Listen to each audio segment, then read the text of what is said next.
Hello everyone, I hope you're doing well. This study is about post-pandemic sustainability and moving toward a green neighborhood.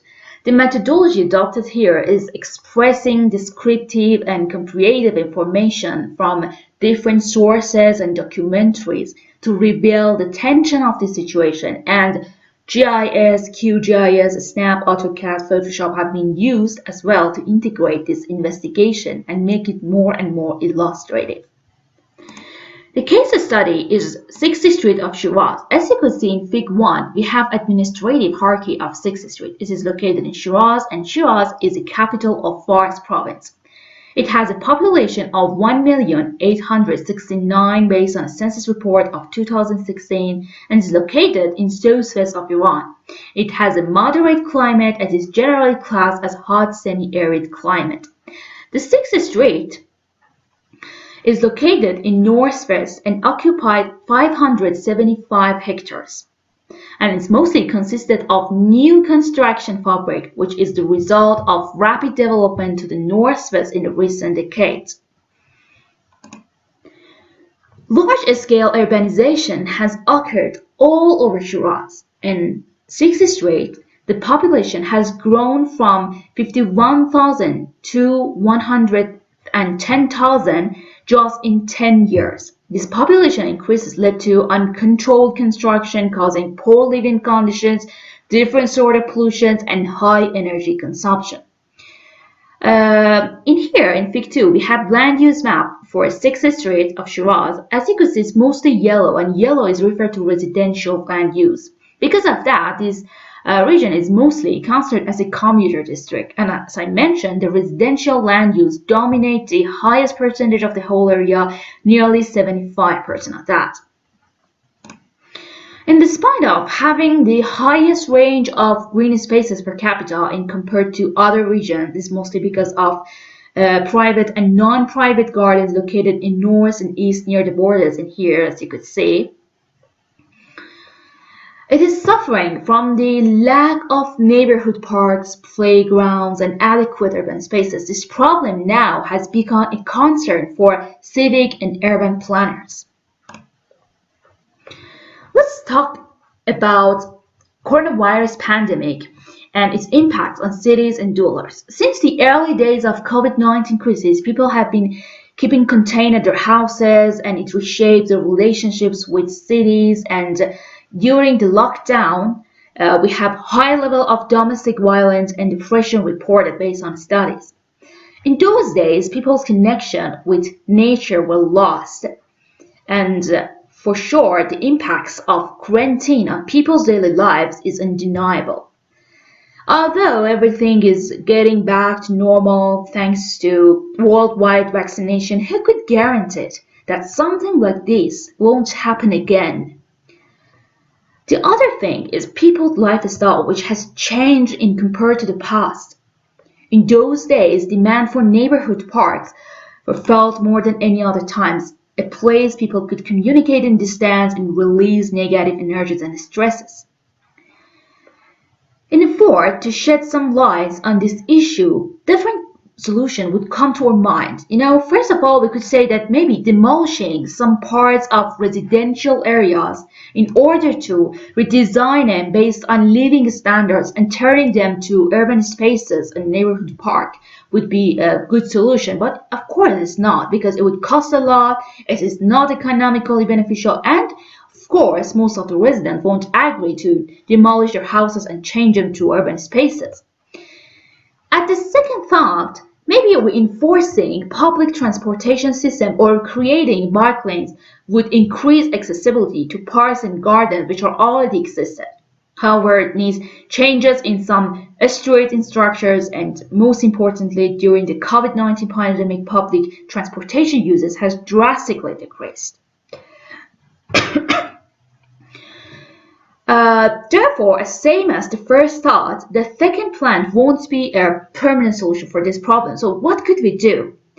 At the end, in my opinion, the practical solution would be green roof and roof gardens in some suitable urban fabrics. What are roof gardens? Roof gardens are the gardens which are covered with plants such as shrubs, trees, bushes, and grass as well. In another definition, they will be considered as environment or nature in the sky. According to International Green Roof Association in 2013, there are three types of green roof, which need different investment and equipment to install, and they will provide wide ranges of plants and vegetables. Some of them will give us this ability to set up furniture or even playground on it. These three types are extensive green roof, semi-intensive green roof, and intensive green roof or roof gardens. Extensive green roof is the easiest one, as you can see in this picture, to implement, and it has a lower price compared to other categories. As you can see, it's just a flat area on a roof. It's covered with different species of plants, and yeah, it's the easiest one to implement.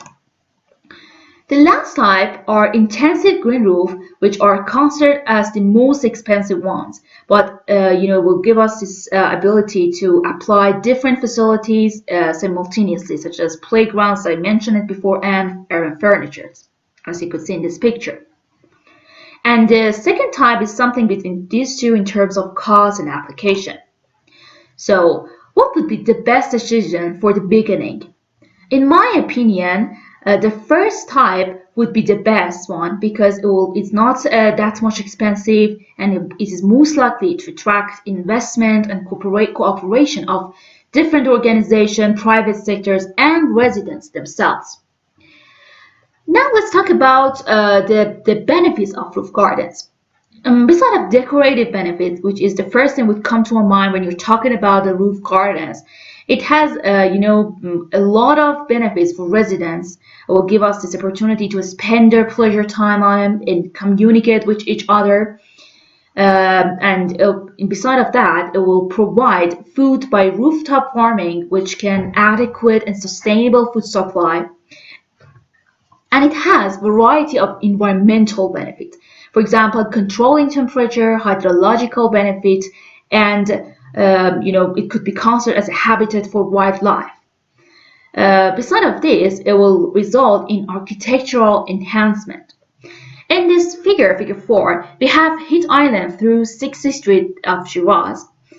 These urban heat islands are mostly focused in southwest and north parts of that, as you can see in this map. And these roof gardens could reduce the urban heat island, which would decrease smog episode and problems associated with heat stresses, and it will result lower energy consumption. But before making any decisions about what are the best species of plants which could be raised on these roofs at the target district, we need to consider different indicators and factors. For example, temperature, average monthly rainfall, which have been brought in here. In figure 5, we have average high and low temperature in Shiraz in 2020. In figure 6, we have average hourly temperature in Shiraz in 2020. And at figure 7, we have average monthly rainfall in Shiraz in 2020. Based on this diagram, over the course of the year, the temperature typically varies from 32 Fahrenheit to 99 Fahrenheit, and it is rarely below 26 Fahrenheit or above 103 Fahrenheit. And Shiraz climate has distinct season, and it is overall classed as hot semi-arid climate based on the rainfall and other factors. In Shiraz, the summers are sweltering, arid, and clear, and the winters are cold and mostly clear. As I mentioned, choosing the best plant species which are highly suitable for a specific climate is one of the most important principles, and we need to consult with experts in agriculture and planting before making any decision. Based on some studies on hot and dry climate, some suitable plant species for this sort of climate are these, which have been brought in here at this first highlight. And in addition to this, there are some native plant species which have been watched frequently in west part of Shiraz, and they could be adopted as roof garden plants, which have been brought in here. And some of these species are totally strong against the wind and have great resistance in hardness of cold winter, dry seasons, long sun exposure, and droughts. And moreover, they don't need regular watering, and raising them won't be bothersome. In addition of that, they could be used as medicinal plants or even in agriculture. As the conclusion, it's true that the constructing of roof gardens would cost a lot. It would be difficult, and at the present moment, the roof gardens in Shiraz are not enough popular. But in the long run, architecture with the roof gardens compared to the ordinary building will be more cost effective. And beside of that, roof gardens improve the life standards of dwellers and will help us to approach sustainability.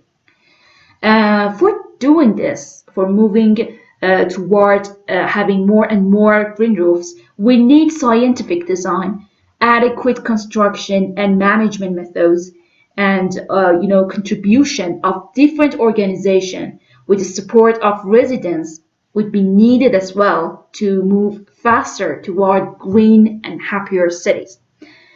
I hope you find this study useful. If you have any question, let me know.